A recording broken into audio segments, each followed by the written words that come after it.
ఇప్పుడే country delight యాప్ని download చేసుకోండి. Download the country delight app now. నమస్తే, వెల్కమ్ టు సుమన్ టీవీ.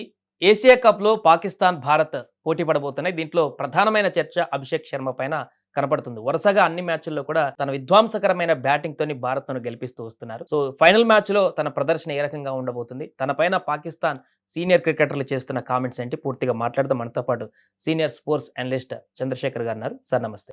నమస్తే. సార్, ఒక చర్చ, అభిషేక్ శర్మ ఆడకపోతే, మొదటి ఓవర్ రెండో ఓవర్లోనే అవుట్ అయిపోతే భారత్కు తిప్పలు తప్పవు అనేటువంటి చర్చ నడుస్తుంది. నిజమే అంటారా? అది కొంచెం కరెక్టే. అది argument almost close to the reality కాదు. ఎందుకంటే ఇండియా సాధించినటువంటి రన్స్ లో చూస్తే కనుక 35% అభిషేక్ శర్మ బ్యాట్ నుంచి వచ్చినటువంటివి.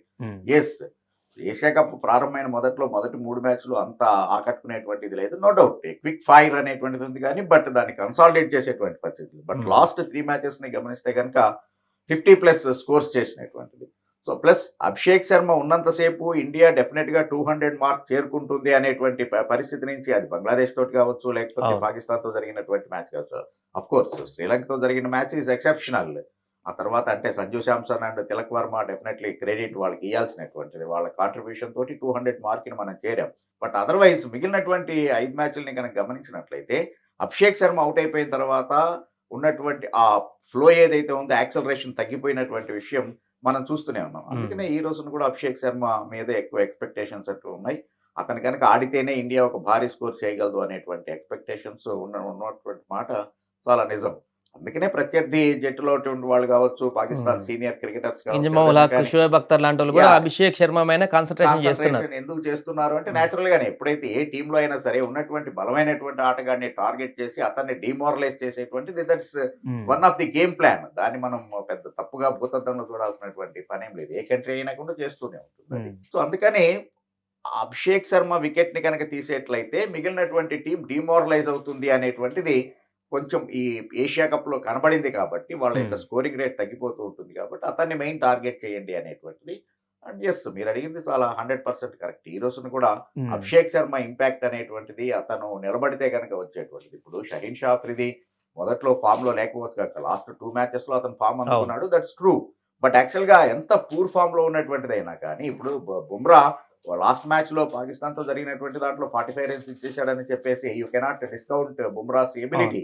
సో అలాగనే షహీన్ షా అఫ్రిది ఫామ్ లో లేకపోయినా కానీ అతను తీయగలిగినటువంటి, అంటే డీ గ్రేడ్ బౌలర్ అని చెప్పేసి మనం అనలేం కదా. సో అట్లాంటి అతని మీద ఫస్ట్ బాల్ నే 6 కొట్టేటప్పటికి సహజంగానే చాలా గట్స్ ఉండాలి. అంటే అట్లాంటి వరల్డ్ నెంబర్ 1 కాకపోయినా కూడా టోటల్ గా వరల్డ్ లో one of the best bowler ని ఫేస్ చేసేటప్పుడు బ్యాట్స్మెన్ కొంత సైకలాజికల్ గా ఇది ఉంటాడు, ఎలా ప్రిపేర్ అవ్వాలి, ఎలాంటి ఇది ఎదుర్కోవాలి అనేటువంటిది. బట్ అట్లాంటిది ఫియర్లెస్ గా అతను కొట్టినటువంటిది 5 లెగ్ మించి అతను కొట్టినటువంటి 6, that's an amazing.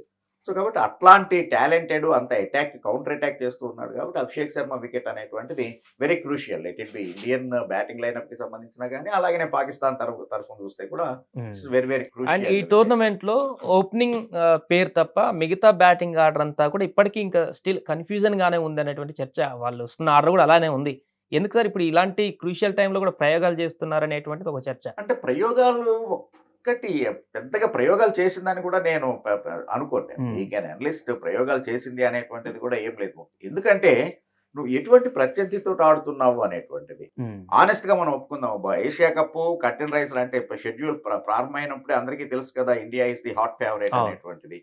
Some extent ఏదైనా కానీ అయితే కనుక Pakistan may coming to the reckoning అనేటువంటిదే కానీ, but otherwise India is the title favourite అనేటువంటిది a clear cut message. So అట్లాంటప్పుడు మీకు ఇప్పుడు వచ్చేటువంటిది next February 2026 February T20 world cup ఉంది.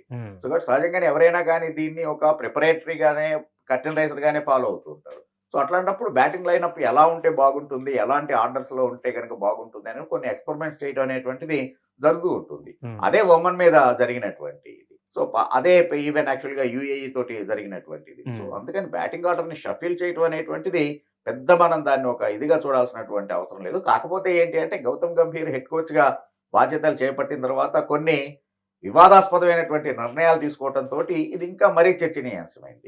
ఐఎమ్ షూర్ సపోజ్ అదే కనుక రాహుల్ ద్రావిడ్ కోచ్ గా ఉన్నప్పుడు, లేకపోతే రవిశాస్త్రి పీరియడ్ లోనే ఇలాంటివి చేస్తే కూడా, as coaches using their brain అనేటువంటిది ఉంటుంది. సో ఒకే పద్ధతిని మనం రెండు రకాలుగా చూడొచ్చు. సో గౌతమ్ గంభీర్ మీద ఆల్రెడీ ఉన్నటువంటి ఒక నెగిటివ్ షేడ్ తోటి దాన్ని మనం కొంచెం ఫైరప్ చేసి చూస్తూ ఉన్నామే కానీ ఎక్స్పెరిమెంట్ చేయడం అనేటువంటిది తప్పని నేను అనుకో. ఎందుకంటే ఇట్లాంటి సిచ్యుయేషన్ ఇట్లాంటి కాకపోతే ఇంకెప్పుడు చేస్తారు ఇప్పుడు అందుకనే శ్రీలంకతో జరిగినటువంటి మ్యాచే కావచ్చు సూపర్ ఫేర్ లో మనం ఆల్రెడీ ఫైనల్స్ వచ్చేసామనే ఉద్దేశంతో స్ట్రైక్ బౌలర్ బుమ్రాకి అలాగనే శివం దూబేని ఇందాక మనం మాట్లాడుకున్నట్టుగా నెక్స్ట్ ఆల్రౌండర్ గా ఫ్యూచర్ ఆల్రౌండర్ గా అతని మీద ఇన్వెస్ట్ చేస్తూ ఉన్నారు కాబట్టి అతనికి రెస్ట్ ఇవ్వడం అనేటువంటిది జరిగింది. సో అందుకని కొన్ని ఎక్స్పెరిమెంట్స్ అనేటువంటివి జరుగుతూ ఉంటాయి. కాకపోతే మరీ అంత ఇదిగా జరగదు. ఎందుకంటే captain being a captain Suryakumar Yadav number 11 లో బ్యాటింగ్ వస్తాడని ఎవరు ఊహించలేదు.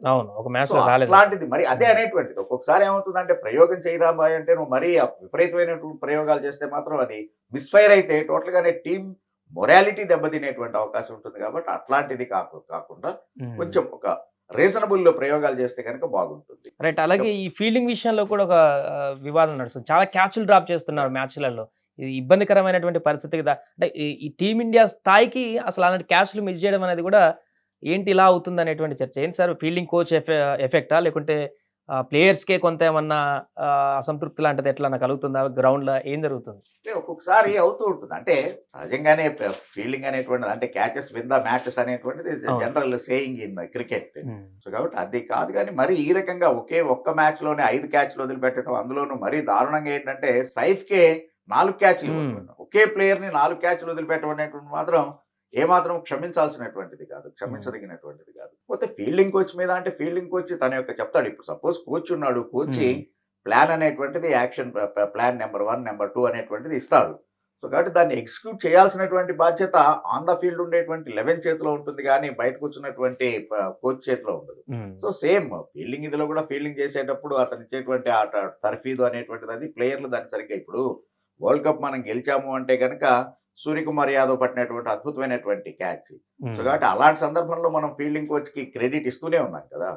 సో అట్లాగనే ఇక్కడ కూడా ఏంటి అంటే కనుక తప్పు జరిగినప్పుడు ఫీల్డింగ్ కోచ్ ని కూడా తప్పు పట్టాల్సినటువంటి అవసరం ఉంటుంది కానీ కేవలం ఫీల్డింగ్ కోచ్ నే బ్లేమ్ చేయాల్సినటువంటి పరిస్థితి. ఒకసారి చాలా ఈజీ క్యాచ్లు సెక్టర్లు కూడా డ్రాప్ చేయడం అనేటువంటి చూస్తూ ఉంటాం మనం. దానికి ఏంటంటే ఒక్క second if your concentration is lapses automatic గా అట్లాంటిది జరుగుతూ ఉంటుంది. ప్లస్ స్కై హై క్యాచెస్ ని జడ్జ్ చేయడం అనేటువంటిది ఇబ్బంది అవుతూ ఉంటుంది డెఫినెట్ గానే. సో ఆ లైటింగ్ దాంట్లో ఇప్పుడు సపోజ్ ఇక్కడ చూసాం మనం SRH ఇది IPL ని కనుక గుర్తు చేసుకుంటే కనుక డెఫినెట్ గానే క్యాచెస్ అనేటువంటి చాలా ఇబ్బంది అవుతుంది. ఎందుకంటే SRH ఆరెంజ్ కలర్ కదా అని చెప్పేసి అని గ్రౌండ్ చైర్లు మొత్తానికి ఆరెంజ్ కలర్ వేశారు.